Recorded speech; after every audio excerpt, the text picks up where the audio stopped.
होता है। किसी ने कह दिया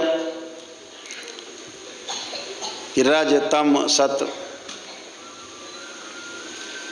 रज कह दिया ईड़ा को,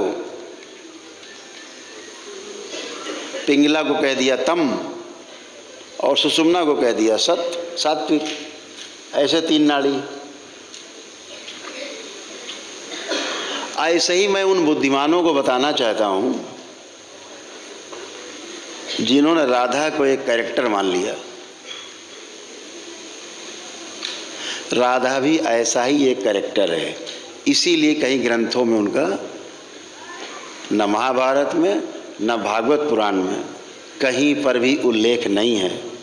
अगर हम आपकी बात मान लें कि भगवान श्री कृष्ण की 16,108 रानियां थी, तो राधा से शादी करने में क्या आपत्ति थी? कोई आपत्ति नहीं। 8 तो उनकी पटरानियां थी, फिर वो तो श्री कृष्ण थे, उन्हें कौन रोक सकता था?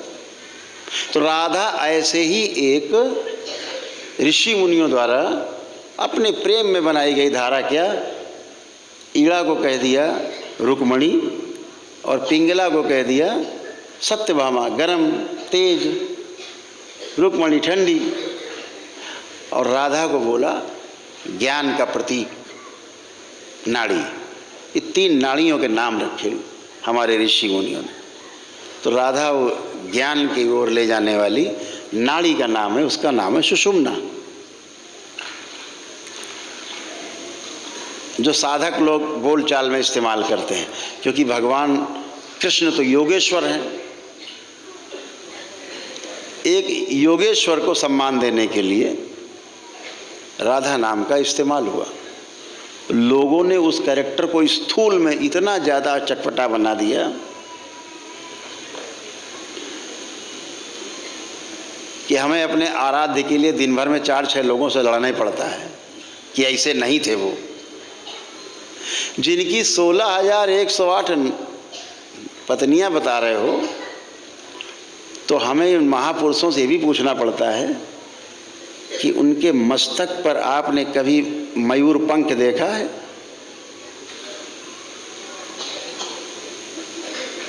मोर का पंख देखा है लगा श्री कृष्ण पे? क्या श्री कृष्ण इतने गरीब थे कि मोरे पंख लगा के घूमते रहे जिंदगी भर? लेकिन मोर पंख ही लगा रहा उनके। क्यों? क्योंकि भगवान श्री कृष्ण ने कभी किसी स्त्री के साथ संसर्ग नहीं किया। ऐसा माना जाता है कि मोर पंख का अर्थ होता है कि मोर कभी अपने जीवन काल में मोरनी के साथ संसर्ग नहीं करता है, शारीरिक संबंध नहीं बनाता, फिर भी संतान पैदा होती।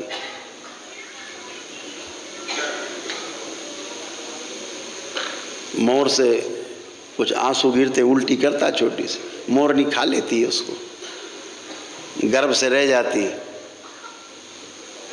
इसलिए मोर प्रतीक है भगवान श्री कृष्ण के मस्तक पर सुशोभित है। जिनको कभी किसी काम वासना ने छुआ तक नहीं है, उन्हें आप किसी एक कैरेक्टर के साथ जोड़ करके इस तरह से दिखा रहे हो।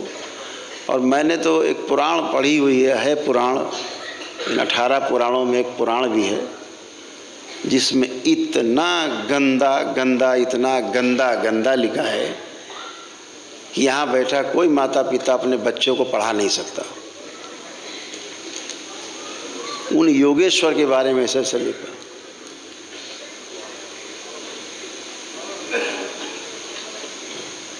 तो किताबों में मत जाइएगा कभी, ध्यान रखिएगा, फंस जाओगे। हमेशा अपने अनुभव की बात मानना।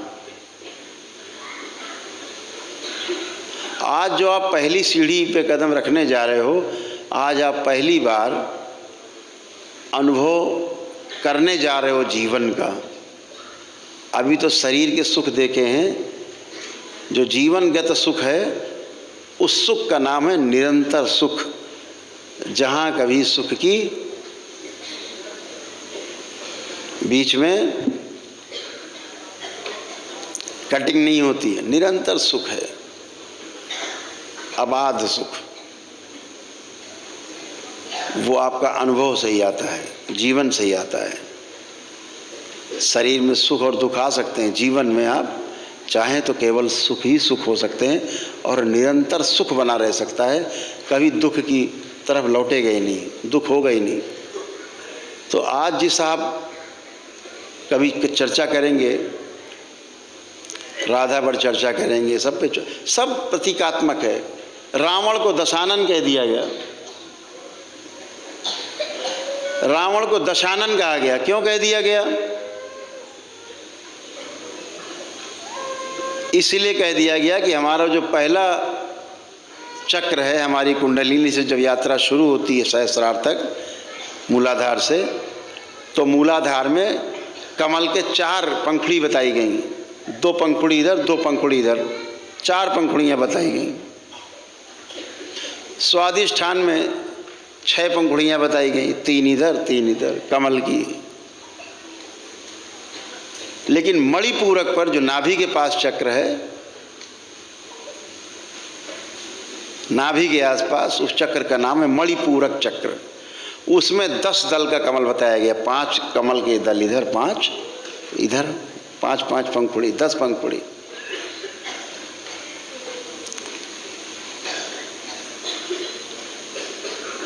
रावण नाम का विद्वान ब्राह्मण खुली आंखों से अपने इस नाभि चक्र पे स्थिर रहता था, उसके प्राण सदा यहाँ रहते थे नाभि पर।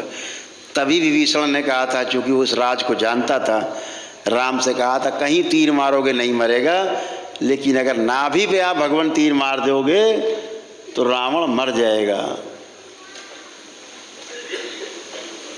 तो भगवान राम ने वहीं तीर मारा।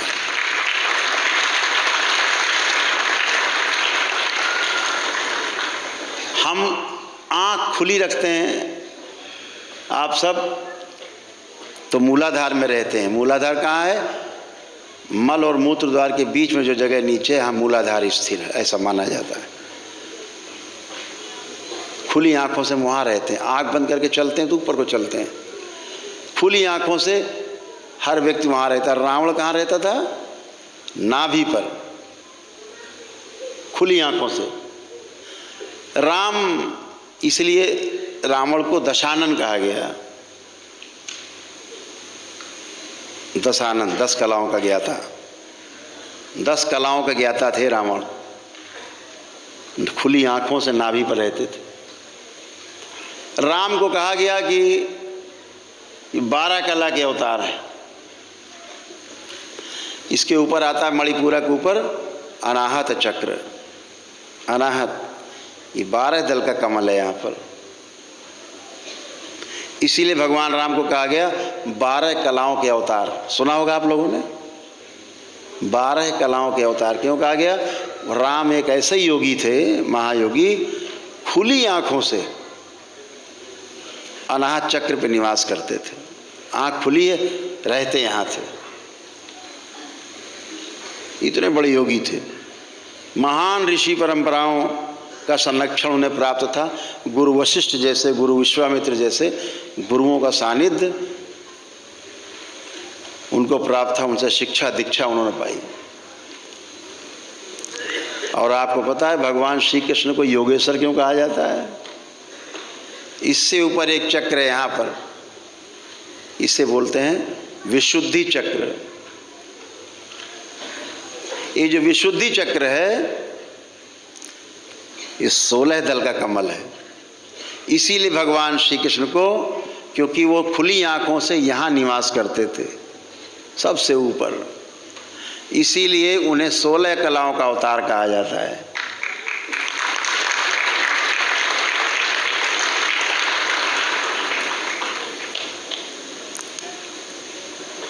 यानी जिन्हें काम, क्रोध, मद, लोभ, अहंकार कुछ छू भी न गया हो, विशुद्धि। इसीलिए उन्हें 16 कलाओं का अवतार कहा जाता है भगवान श्री कृष्ण को, जो खुली आंखों से यहाँ रहते थे, सबसे ऊपर थे। राम से भी आगे एक अवतार। और हमारे कुछ महान लोगों ने जो ये धरती पे जिंदा हैं, उन्होंने उन्हें काम कला का अवतार बना दिया है भगवान श्री कृष्ण को। शर्म आनी चाहिए इनको। डूब के मर जाना चाहिए चुल्लू भर पानी में। जो योगेश्वर है, जिसको काम क्रोध मद लोभ कभी छू ना गया हो, उससे दिन भर ऐसा बता दिया कि दिन भर बस वो स्त्रियों के साथ रमण कर रहे हैं, गोपिकाओं के साथ दिन भर रमण कर रहे हैं। तुम्हें पता भी है कि गोपिकाएं कौन है? तुम 16,108 नारी कहते हो, और ये दरबार 16,108 नारी नहीं, 16,108 नाड़ी शरीर की, उनके स्वामी का नाम श्री कृष्ण है।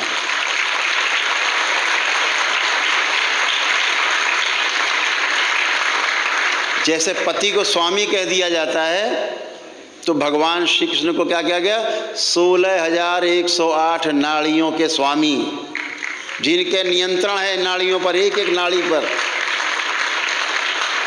उनके शरीर की एक भी नाड़ी बगैर उनकी इच्छा के धड़क नहीं सकती थी। उनका नाम योगेश्वर श्री कृष्ण है। और आप उन्हें 16,108 नारियों का पति बताते हो? शर्म आनी चाहिए। इतना ही नहीं, ये भी लिख डाला सबके 10-10 लड़के, एक एक लड़की उत्पन्न हुई। हद है भाई। आगे पढ़ो तो आपके नीचे से पैर धरती खिसक जाएगी। एक ही काम था उनके पास। तो महाभारत तुमने लड़ी? इतने दैत्य मरवाए जीवन काल में, तुमने मरवाए थे। यही काम करते रहे बेचारे। आगे पढ़ो तो धन्य हो जाएगा आप। उस योगेश्वर को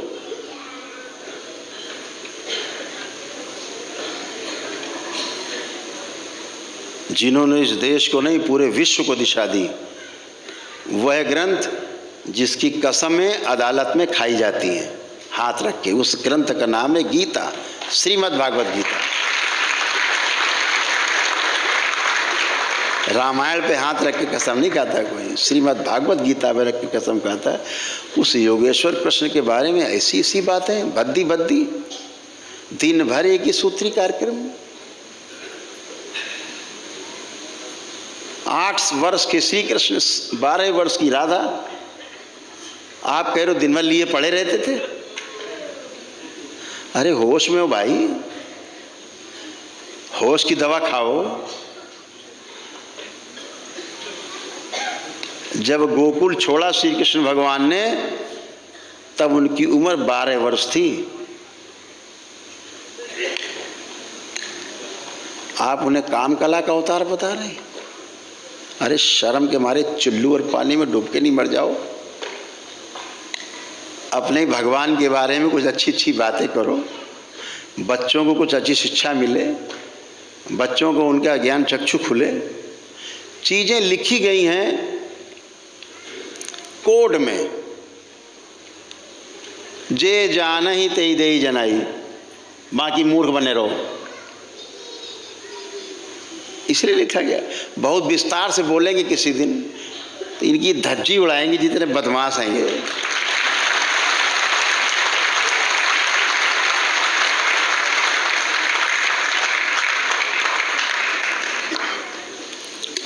मालूम होना चाहिए युवा पीढ़ी को कि हमारे भगवान श्री कृष्ण योगेश्वर थे, योगी राज थे। उनसे बड़ा संसार में कोई योगेश्वर हुआ नहीं, योगी हुआ नहीं।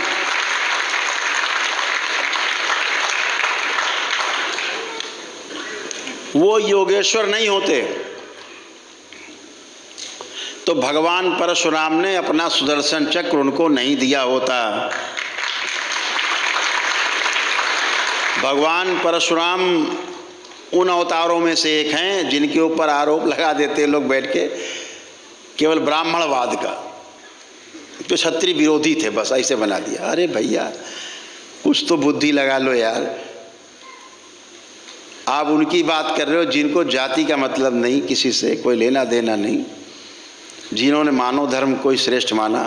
भगवान भोलेनाथ के एकमात्र शिष्य जिनका नाम है भगवान परशुराम हैं, जिनका नाम है भगवान परशुराम। ऐसी सी बात है। तो अगर वो योगेश्वर नहीं होते श्री कृष्ण तो भगवान परशुराम उन्हें सुदर्शन चक्र नहीं देते। सुदर्शन चक्र भगवान श्री कृष्ण को भगवान परशुराम ने ही प्रदान किया था, उन्हीं से मिला। कहाँ से जाति पात आ गई? किस ब्राह्मण को उन्होंने सुदर्शन चक्र दे दिया?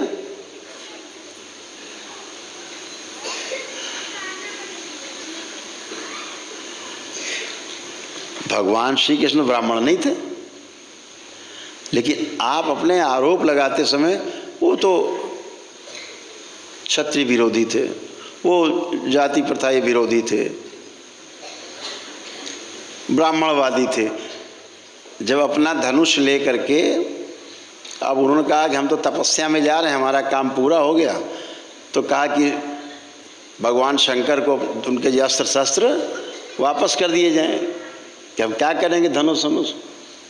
तो देने गए तो भोलेनाथ ने कहा अरे भाई हम तो दे चुके हैं, अब हम दिया हुआ नहीं लेते, अब तुम ले जाओ, तुम्हें जहाँ देना लेना हो तुम करो। अच्छा, तो एक बार रावण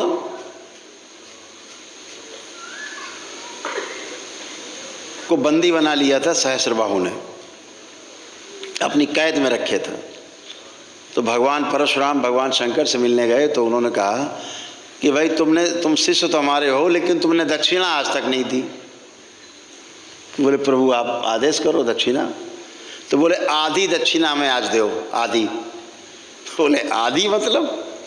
बोले आधी आज और आधी बाद में। कि प्रभु दिया आदेश करो। तो बोले रावण जो है सहस्त्रबाहु जो राजा है उसकी कैद में है, उसे छुड़ा दो। और भगवान परशुराम की कौन से पुदीना काटे थे, किसी का जो झगड़ा था भाई। भगवान भोलेनाथ के कहने पे, महादेव के कहने पे उन्होंने जा कर के अकेले ही, वो तो वन मैन आर्मी थे, अकेले ही आर्मी उनके बराबर कुछ था ही नहीं, मार काट के रावण को छुड़ा लाए, आज़ाद करा दिया। ये दुश्मनी सहस्त्रबाहु की और भगवान परशुराम की थी, जो उन्होंने, उनके परिवार ने उनके पिताश्री की हत्या करके गाय का मामला बना करके और उनकी हत्या की, बदला लिया। वो कथा हम आपको सुनाई चुके हैं पहले कि भगवान परशुराम ने कभी भी एक भी क्षत्रिय की हत्या नहीं की।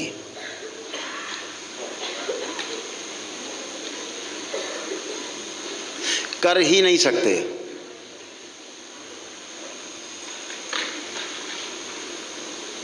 ये कथा फिर आपको हम सुनाएंगे कभी, आज बहुत समय हो जाएगा। नहीं ठंडी लग रही, गर्मी लग रही, हमें तो पता नहीं।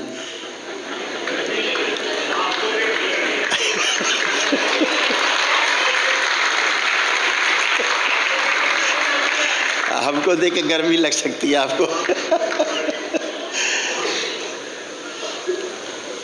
पता है, चलो 5 मिनट लगेंगे, सुनाई देते कहता भगवान परशुराम।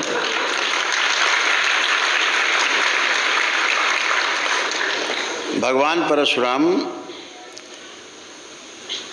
को जब पता लगा कि उनके पिताश्री की हत्या हो गई है ऋषि जमदग्नि की, तो आए। और जैसा कि आप सबको पता है, आप सब उस भोग से भोग के निकले हो, स्मृतियों से। वो तो महान ऋषि थे, तपस्वी थे भगवान परशुराम, उनसे बड़ा ऋषि तपस्वी हम तो किसी को आज तक मानते ही नहीं, धरती पैदा ही नहीं हुआ। उन्होंने सारे पिंडदान और जो पिता के मृत्यु के बाद पुत्र कर सकता है वो उन्होंने सारे विधि विधान से सारे वैदिक कार्यक्रम सब किए, पितृमुक्ति वगैरह के लिए सब कुछ किया जो भी कर सकते थे। अब ये तो नहीं कहा जा सकता उनको ज्ञान नहीं था, पूरा ज्ञान था, कर दिया। लेकिन पितृ की जो स्मृतियां थीं वो नहीं गईं, वो चिपक गईं, वो बनी रहीं। इसके ऊपर बड़े बड़े सीरियल बने हैं रामायण के, रामानंद सागर ने भी बनाया है, इस पे सीरियल बनाया है।